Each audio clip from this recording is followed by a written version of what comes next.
let me remind you of something you already know deep down. Life was never meant to be easy.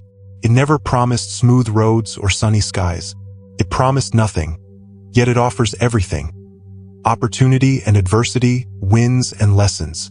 Some days the sun shines bright, the deals go through, the calls bring good news, and everything clicks. And other days, feels like the world slammed the door in your face. But that's life. And what defines you is not what happens to you. It's how you respond to what happens. Anyone can smile when the money's flowing and the path is clear. Anyone can sing when the crowd is cheering. But character? That's tested in the storm.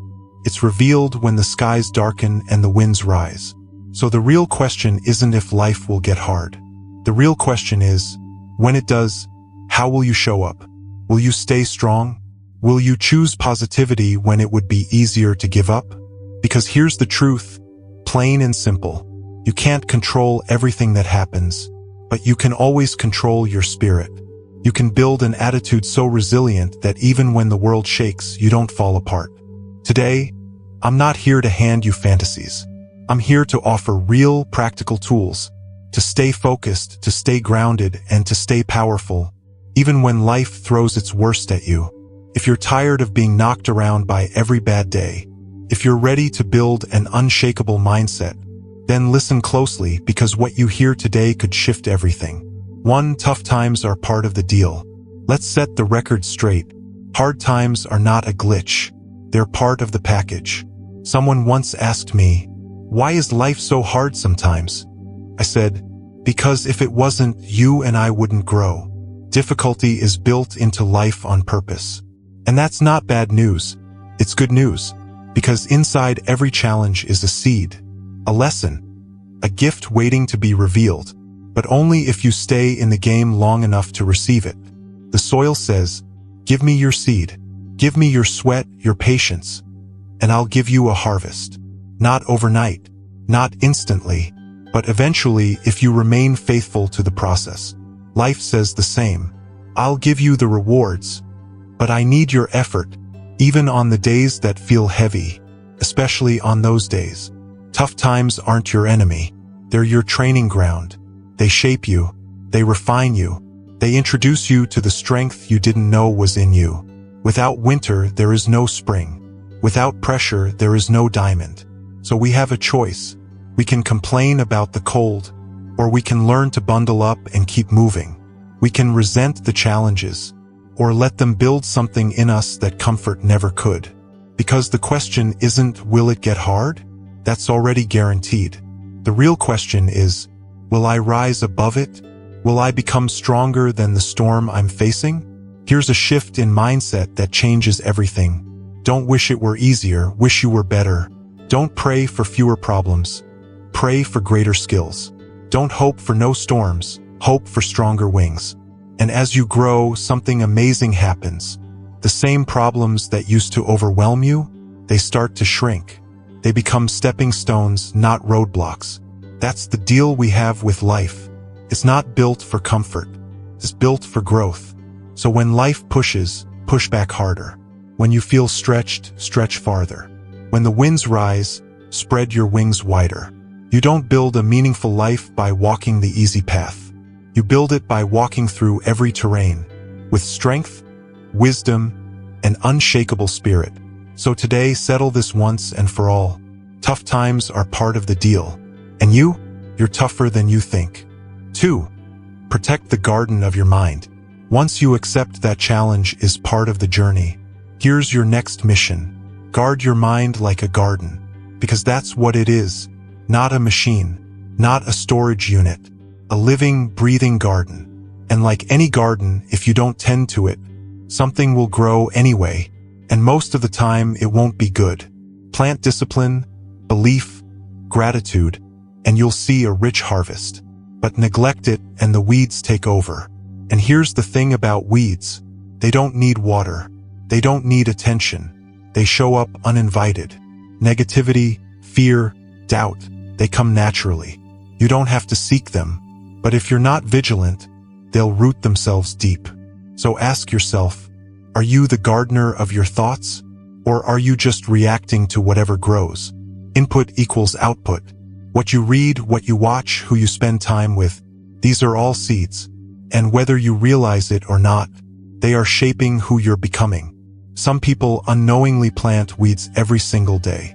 They binge on bad news, gossip, and drama, then wonder why their minds feel cluttered and heavy. But it doesn't have to be that way. You can choose your seeds. You can take back control.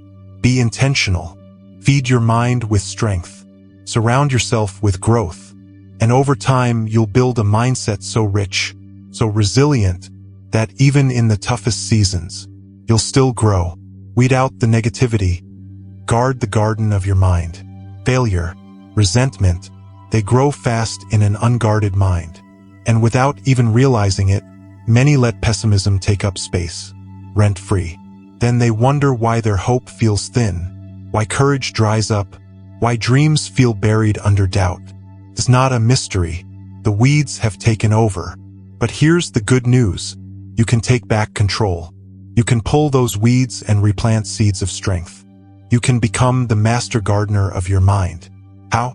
By being intentional with what you feed your thoughts. Feed your mind books that inspire, not deplete.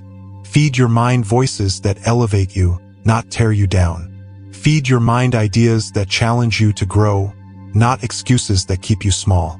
And starve the weeds. Turn down the noise. Walk away from gossip. Shut out the negativity. Say to yourself with conviction, "Not in my garden." Because if you don't guard the door to your mind, someone or something will walk right in and plant what doesn't belong. Let me give you a simple rule to live by. Stand guard at the door of your mind. The same way a security guard protects a vault. Because what's inside is valuable. And trust me, your thoughts, your ideas, your hope, your dreams, they're the most valuable things you own. So every morning, ask yourself, what am I allowing into my mental garden today? Is this thought a flower or a weed? Is this voice building me up or breaking me down? Tough times will come, but if your mind is strong, your spirit clean, your hope alive, you'll endure storms better than most. Protect your mind like a treasure because it's the richest soil you'll ever work with. And your future harvest depends entirely on how you tend it today. Build a strong personal philosophy. Now let's talk about a concept that will quietly but completely change your life. Your personal philosophy. Life runs on principles. Business, relationships, health, success. They all follow certain laws. The question is, are you operating with a solid personal philosophy or a shaky one? So what is a personal philosophy, really? It's what you believe about how life works. It's the internal compass you use to make decisions. It's the filter you run every choice, every opportunity, every challenge through. And here's the truth. If the foundation is weak, the structure doesn't stand for long. If your philosophy is shallow, neither will your success be deep or lasting. Most people, they never intentionally build one. They pick up fragments from parents, teachers, friends, the media, and try to build a life on borrowed beliefs. Then life gets tough. The winds blow, the storm hits, and they wonder why everything falls apart. It's simple. They never built a strong foundation. But you're going to be different. You're going to build a personal philosophy that's unshakable. One that stands firm when life tests you. One that reminds you, I am responsible. I can learn. I can adapt. I can overcome. Let these truths become your bricks. Failure is feedback, not final. Discipline weighs ounces. Regret weighs tons. Opportunities are everywhere if I train my eyes to see them. Today matters because small actions repeated daily create massive results. You don't build this overnight. You build it slowly, like anything meaningful, brick by brick, thought by thought, reflection by reflection. You read the right books. You learn from mentors. You question your beliefs and replace the weak ones. You refine and polish your thinking until it's strong enough to carry you through anything. And once your philosophy is strong, everything changes. You stop getting tossed around by headlines, moods, or moments. You develop an inner compass. When setbacks hit, you say, I expected this. I'm ready. When opportunity knocks, you answer with confidence. I've been preparing for this. Let's go. So here's your challenge. Take out a pen and ask yourself, what do I truly believe about success? About failure? About life itself? Write it down. And if you don't like what you see, great. That means you're ready to grow. Your philosophy is your foundation. Build it with care. Because everything else, your mindset, your results, your future, will rise or fall based on the strength of that foundation. Master your self-talk. Here's a secret about success that most people never learn. The most important conversation you'll have today is the one you have with yourself. Not the one with your boss. Not the one with your family. It's the one that happens in the quiet, when no one else is listening. That little voice in your head, it matters more than you think. Because you're always talking to yourself. The only question is, what are you saying? Most people let their self-talk run on autopilot. They say things like, I can't do this. I always mess up. I'm not good enough. And then they wonder why their life feels stuck. But here's the truth. Your mind believes what you consistently tell it. Tell yourself you're a failure and eventually you'll act like one. Tell yourself you're capable, growing, improving, and your behavior will begin to align with that belief. Self-talk is a tool. You can use it to build yourself up or tear yourself down. The tool doesn't decide. You do. Here's a rule that changed my life. Never say anything to yourself that you wouldn't want to become true. And if you wouldn't say it to a child you love, don't say it to yourself. Talk to yourself like someone worth coaching, worth believing in, worth encouraging, because you are. Now let's be clear. Positive self-talk isn't about pretending everything's perfect. It's not about lying to yourself. It's about reminding yourself that you are bigger than your current problem, that you are stronger than today's struggle, that you are not finished yet. Say it like this: I don't have the answer yet, but I'm smart enough to find it. I'm struggling today, but I'm strong enough to rise. I've failed, but I'm not finished. Be your own best coach, not your harshest critic. The mind is tricky. It remembers pain easily. It holds on to failure tightly. So you have to be intentional about planting confidence. You have to work to cultivate belief. That's why self-talk isn't a one-time pep talk. It's a daily discipline. You build it like a muscle, with repetition, consistency, and intention. So here's your challenge. Starting today, catch yourself. Catch the voice when it turns negative, and answer back. When it says, you're not good enough, you say, I'm growing, I'm learning, I'm making progress. When it whispers, you'll never make it, you say, watch me. Talk to yourself like it matters, because it does. Your future depends on it. Your strength depends on it. Your dreams depend on it. Master your self-talk, and you'll master your future. Focus on what you can control. One of the most powerful shifts you can make in life is this. Stop trying to control everything. Start mastering what's already within your reach. The truth is, the world can be chaotic. The economy can be unstable. People around you can be negative, critical, or even toxic. But you can choose calm. You can choose steady. You can choose positive. You can be a thermostat, not a thermometer.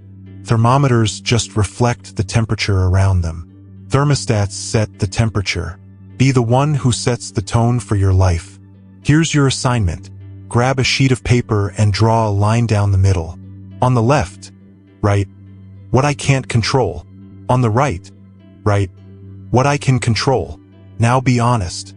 Left side, other people's opinions, the past, the weather, the news. Right side, your attitude, your actions, your effort, your choices, your mindset. And starting today, when your thoughts drift to the left side, gently but firmly pull them back to the right. Spend your energy only where it counts. Because energy is precious. Focus is priceless. And your future depends on where you aim both. Focus on what's in your hands, not what's outside your reach. Do that and watch your life begin to transform. Choose your associations wisely. Here's a law of life you can take to the bank. You become like the people you spend the most time with. Spend your days around negative people, and their doubt will seep into your dreams. Their bitterness will cloud your optimism. Their fear will weigh down your ambition.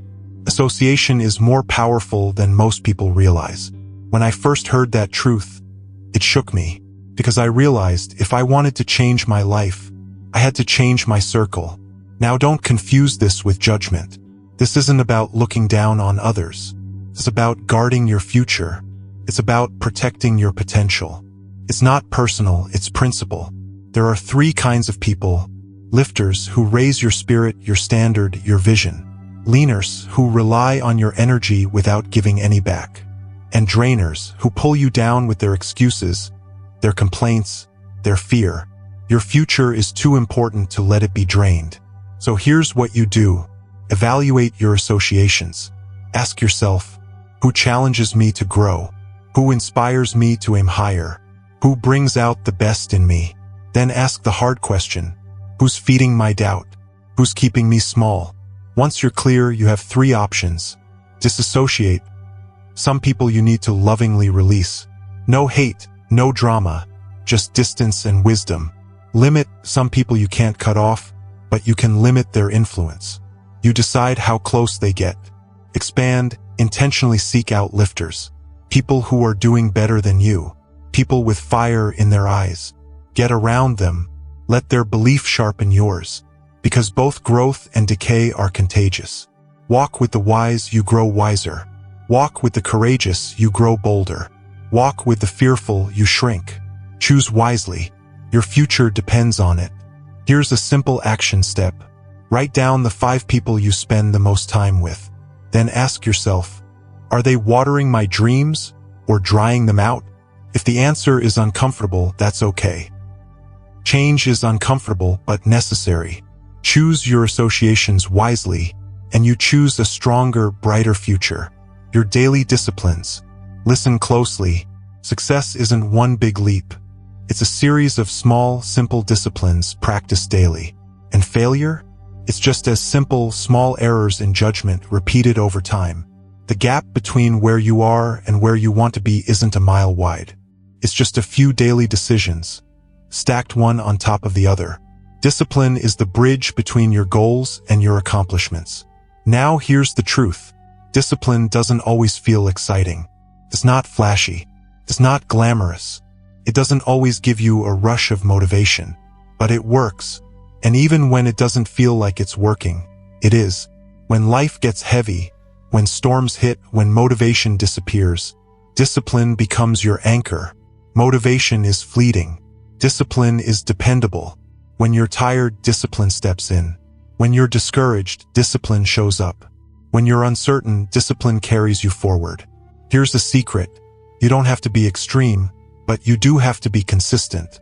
You don't need to run a marathon today, but you need to lace up your shoes and take that walk. You don't need to write a whole book today, but you need to write 1 page. You don't have to master your craft overnight, but you must practice today. Small disciplines multiplied over time create massive results. And the beautiful part? Discipline gets easier. It's a muscle. The more you use it, the stronger it becomes. What once felt heavy becomes your new normal. What once seemed impossible becomes inevitable. So ask yourself honestly, what are your daily disciplines right now? Are they building the life you want or quietly drifting you further from it? Because every day you're either building your future or selling it off one undisciplined moment at a time. And remember this, the price of discipline is always less than the price of regret. Your assignment: choose 3 simple daily disciplines you'll commit to starting today. They don't have to be dramatic. They just have to be daily. Maybe it's 10 minutes of reading. Maybe it's 30 minutes of movement. Maybe it's writing down your goals each morning. Maybe it's sending 1 message of encouragement every day. Pick your 3. Start now. Stay consistent. Because when life gets tough, and it will, it's your disciplines that will carry you forward. Strengthen your daily disciplines, and you'll strengthen your entire life. Turn pain into purpose. Here's a truth you need to hear. Pain is inevitable, but suffering, that's optional. If you live long enough, you're going to face pain, loss, disappointment, setbacks. That's life. The real question isn't if pain will come, it's what will you do with it when it does? Because pain can do two things. It can define you or it can refine you, can shrink you or strengthen you, can harden your heart or sharpen your vision. Pain by itself doesn't make you stronger. It's how you respond to it that determines what it becomes. And I won't sugarcoat it. Pain often feels unfair. It often feels senseless. And in those moments, bitterness becomes tempting. So does blame. So does giving up. But if you can find purpose in your pain, you can turn your wounds into wisdom, your heartbreak into a breakthrough, your struggle into someone else's survival story. That's the highest use of pain, to make you better, not bitter. So how do you do that? Step 1, face it. Don't bury it. Don't deny it. Pain ignored doesn't heal, it festers. Say to yourself, yes, this hurts, but it won't break me. Step 2, ask better questions. Not why me, but what now? Not why did this happen, but how can I grow from this? Teach from this? Serve through this? Step 3, put it to work. Use the energy. Harvest the lessons. Turn your scars into strength. Maybe your pain teaches you compassion. Maybe your struggle makes you a better leader. Maybe your disappointment gives you deeper wisdom. Pain, when harvested properly, builds greatness. Don't let it be wasted, because the people who build extraordinary lives, they're not the ones who never got hurt. They're the ones who turned their pain into power. Turn pain into purpose. Continued. The people who build powerful, resilient lives, they're not the ones who never felt pain. They're the ones who decided, pain will not have the final word. They said, if I have to hurt, I will also heal. If I have to lose, I will also find strength I never knew I had. They turned their pain into purpose. And you can too. So here's your assignment. Take a few quiet moments today. Think back to a pain you've carried, maybe one that still stings. Then ask yourself, how has this made me wiser? How has it made me stronger? How can I use what I've learned to help someone else? Because when you turn pain into purpose, you don't just survive tough seasons. You transform because of them, and the person you become through that process. Stronger, wiser, more powerful than you ever imagined. Let's keep moving. Feed your spirit, not just your mind. Now here's something important. You are not just a mind. You are not just a body. You are a spirit. And if you forget to feed your spirit, no amount of success will ever make you feel whole. The world today is obsessed with feeding the mind. Podcasts, books, courses, strategies. And that's good, growth matters. But what about your spirit? Because if you feed your mind and starve your spirit, you'll feel empty, even at the top of the mountain. Your spirit needs nourishment, sometimes even more than your intellect. So what feeds the spirit? Gratitude, reflection, silence, beauty, kindness, faith, hope, love. These are the moments that anchor you, when logic isn't enough and achievement doesn't satisfy. You weren't built just for productivity. You were built for meaning. And when life gets tough, and it will, a strong spirit will sustain you, far longer than a strong mind alone. Because when the facts look bad, when the odds are stacked, when your mind says, give up, your spirit whispers, hold on. So how do you feed your spirit? You slow down. You give thanks. You find quiet, not to escape life, but to reconnect with it. You seek wisdom, not just information. You choose love over fear, hope over despair. Even 5 minutes a day makes a difference. 5 minutes of gratitude. 5 minutes of prayer. 5 minutes of reading something that lifts your heart, not just your head. Because success without spirit feels hollow. Wealth without wisdom feels empty. Achievement without meaning, like dust in the wind. But when you feed your spirit, you build a life that's not just impressive, it's alive. Here's your assignment. Every day, set aside time to nourish your spirit. Protect it the way you protect your goals, your time, your money. Because without a strong spirit, none of the other victories will feel like victories at all. Feed your spirit, and you won't just succeed. You'll thrive. Let's move forward. Keep one eye on the horizon. Listen closely. If you want to survive the tough days and thrive in the good ones, you must learn to keep one eye on the horizon. Most people live trapped in the moment. Today's problems, today's frustrations, today's pain. And when you live that way, the present can feel overwhelming, can feel permanent, but it's not. Today is just a chapter, not the whole book. A step, not the whole journey. A wave, not the whole ocean. You have to keep your perspective bigger than your problems and your dreams, bigger than your disappointments. One eye on the work of today, one eye on the promise of tomorrow. That's how you keep showing up, even when it's hard. That's how you stay hopeful, even when the facts say give up. Now don't get me wrong, you deal with reality, you face the facts, but you don't let the facts erase your faith. Think like a farmer. He plants in the spring, waters in the summer, and waits for the harvest in the fall. If he judged the year by the dry, dusty days of August, he might give up, but he knows the harvest is still coming. You need that same mindset. Plant, water, endure, and keep one eye on the horizon, because your work will pay off. Your struggles will make you stronger. Your pain will have purpose. Your disciplines will produce results. Pain is temporary. Growth is permanent. Delay is temporary. Destiny is permanent. But you've got to keep believing. You've got to keep your vision bigger than your valley. Because here's the danger. If you lose sight of the horizon, you lose hope. And when you lose hope, you lose energy, enthusiasm, momentum. Don't drift. Don't shrink. Anchor yourself to a vision. Tie yourself to a future bigger than your present pain. See yourself stronger. See yourself wiser. See yourself rising. Keep one eye on the horizon. See yourself building a life you can be proud of. Here's your assignment.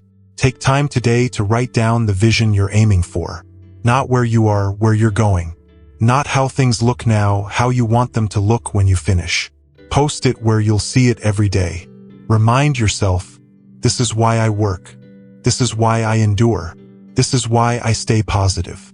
Because with one eye on your tasks and one eye on your dreams, you can walk through the storms without ever losing your way. Keep one eye on the horizon, and you'll find your way to brighter days. You can weather the storm. So here we are. After everything we've talked about, it all comes down to this. Life will hand you storms. Seasons of difficulty, seasons of challenge, seasons of pain. But listen closely, you are not powerless. You are not at the mercy of the storm.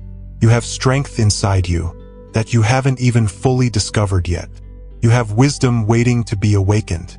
You have resilience that can be built. One decision at a time. You can weather the storm, and you can build a new world after it. Storms don't come to destroy you. They come to define you, to reveal what you're made of. And when you choose courage over fear, growth over bitterness, discipline over drift, you emerge from the storm, stronger, wiser, better than before. Bring it all together. Every chapter you've heard today is a tool to help you not just survive hard times, but thrive because of them. Now you understand, tough times are part of the deal. You know how to guard the garden of your mind. You've begun to build a strong personal philosophy. You've mastered the power of self-talk. You've learned to focus on what you can control. You've chosen the right people, lifters, not leaners. You've strengthened your daily disciplines. You've turned pain into purpose. You've fed your spirit. You've kept your vision locked on the horizon. And now, it's your turn. Your turn to walk out these principles. Your turn to prove to yourself what's possible. Your turn to become the kind of person others look at and say, if they can do it, maybe I can too. Because the storm will not have the final word. You will. The hardship will not be your story. Your strength will be. The pain will not be your identity. Your perseverance will be. You're not just enduring life. You're shaping it. You're building it. You're creating it. Day by day. Choice by choice. Storm by storm. And I promise you, when you look back one day, you won't just be proud of what you achieved. You'll be proud of who you became. So stand tall. Walk forward.